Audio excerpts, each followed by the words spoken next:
इस वक्त मेरे साथ मौजूद है प्रोफेसर रामगोपाल यादव। रामगोपाल जी, कल मुलायम जी की एक जो तस्वीर काफ़ी चर्चा में है जो मोहन भागवत जी के साथ में है, जिसको लेकर के कुछ जो है ट्वीट भी आने लगे हैं। विपक्षी पार्टी ही है कांग्रेस, उसने ट्वीट कर दिया। जो लोग भारतीय संस्कृति और संस्कारों के से परिचित नहीं है वही इस तरह की बात कर सकते हैं।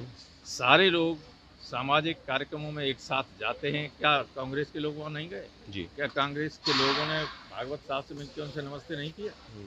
ये कोई अजीब सी बात है? कोई राजनीतिक कार्यक्रम था वो माननीय उपराष्ट्रपति जी के ग्रैंड डॉटर की शादी के बाद का रिसेप्शन था। उसमें सारे दलों के और राजनीतिक गैर राजनीतिक सभी लोग, जी, जजेस से लेके और तरह के विद्वानों से लेके राजनीतिक और पत्रकारों से लेके सब थे जी। तो उसमें अगर मुलायम सिंह देश के बड़े नेता हैं, सम्मानित नेता हैं, बिल्कुल। और जो लोग जिन लोगों को ऐसे जगह बैठने का मौका भी नहीं मिल सकता वो ट्वीट करते हैं। सा से संगवाद इस तरीके का ट्वीट किया गया है कांग्रेस के ट्विटर हैंडल से। ऐसा है, कांग्रेस के लोग भारतीय संस्कृति से अपरिचित हो गए हैं, विदेशों की संस्कृति पर ज्यादा विश्वास करते हैं। और अजय मिश्रा टेनी को लेकर के जिस तरीके से, लेकिन it is very unfortunate that he has not been arrested. लेकिन सत्ता पक्ष कह रही है कि आरोप सीधे उन पर नहीं, उनके बेटे के ऊपर है। ऐसा है, गाड़ी उनकी थी, बंदूक उनकी थी, चलाने वाला कोई भी हो 120 का तो मुलजिम बनते ही।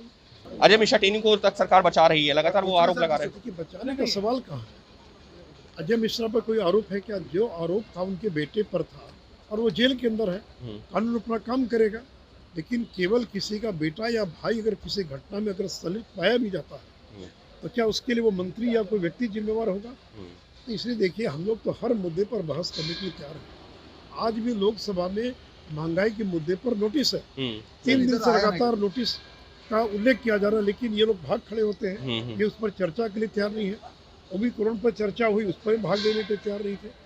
तो सत्ता पक्ष तो हर मुद्दे पर बहस के लिए तैयार है, लेकिन ये नहीं चाहते कि किसी प्रकार की कोई बहस हो। लेकिन सर, विपक्ष लगातार ये कह रहा है कि एक ऐसा मंत्री जो पत्रकारों के माइक छीन लेता है, उनके मुंह पे जो है उनकी आवाज़ बंद करता है, उसको बचाने के लिए सरकार पूरी साथ में खड़ी हो गई है और इस वजह से सदन की कार्रवाई तक नहीं चल पा रही है क्योंकि विपक्ष की आवाज़ दबाई जा रही है।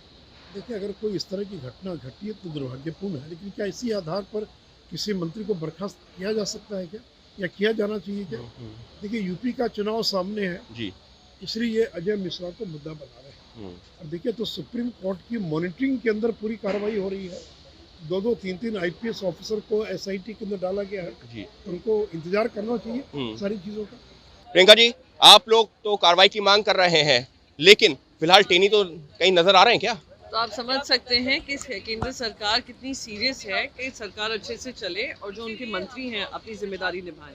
जिस तरीके से मुंह छुपाकर भाग रहे हैं उसी से उनकी गिल्ट साबित होती है कि सोची समझी रणनीति के अंतर्गत किसानों को मारा गया और जो सांसद उनकी आवाज उठा रहे थे उनको निलंबित किया गया। वो मंत्री पद पे बने हुए हैं और हम सांसद बाहर इंतजार कर रहे हैं कब हमें बोलने का मौका मिलेगा। लगातार आप लोग कह रहे हैं कि बर्खास्त होना चाहिए, लेकिन सरकार या फिर जो सत्ता पक्ष के सांसद हैं उनका ये कहना है कि अभी जो उनके खिलाफ सीधा तौर पर कोई आरोप नहीं, उनके बेटे के ऊपर आरोप है। इसका मतलब ये नहीं है कि वो आरोपी हो गए। सत्ता का अहंकार इतना ज्यादा है कि उनको ये मानने को तैयार नहीं है कि अगर वो एक इतनी जिम्मेदारी वाली पोजीशन पे हैं जहाँ पे वो इन्वेस्टिगेशन को भी इन्फ्लुएंस कर सकते हैं, उनको पूरी खुली छूट दी जा रही है, तो वो सत्ता का जो मैं कहती हूँ एरोगेंस है वो सामने स्पष्ट नजर आ रहा है। लेकिन कल भी जब सदन में इस पर जो चर्चा चल रही थी जो अलग अलग मुद्दों पर, उस दौरान जब विपक्षी सांसद उनको लेकर के नारेबाजी कर रहे थे तो सरकार की तरफ से लगातार यही कहा जा रहा था कि आपत्तिजनक शब्दों का इस्तेमाल नहीं होना चाहिए। लगातार जो सत्ता पक्ष के सांसद यही कह रहे थे, उनके लिए आपत्तिजनक शब्दों का इस्तेमाल क्यों कर रहा विपक्ष? आपत्तिजनक का शब्दों का इस्तेमाल उनके लिए नहीं होना चाहिए जिन्होंने किसानों को कुचलकर मार डाला।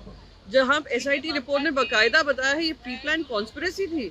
इनको आपत्तिजनक शब्दों से प्रॉब्लम है, पर लोगों की जान गई उससे तकलीफ नहीं है। शर्म आनी चाहिए, बेशरम सरकार के बेशरम मंत्री है। यानी साफ तौर पर विपक्ष लगातार हमलावर है, यही कह रहा है कि ये जो है सरकार की भी जिम्मेदारी है कि ऐसे सांसदों को, ऐसे मंत्रियों को पद से बर्खास्त करे। और इस मुद्दे पर लगातार विपक्ष सरकार पर निशाना भी साध रहा है और सवाल भी खड़े कर रहा है। Ankit Gupta, ABP news, Delhi.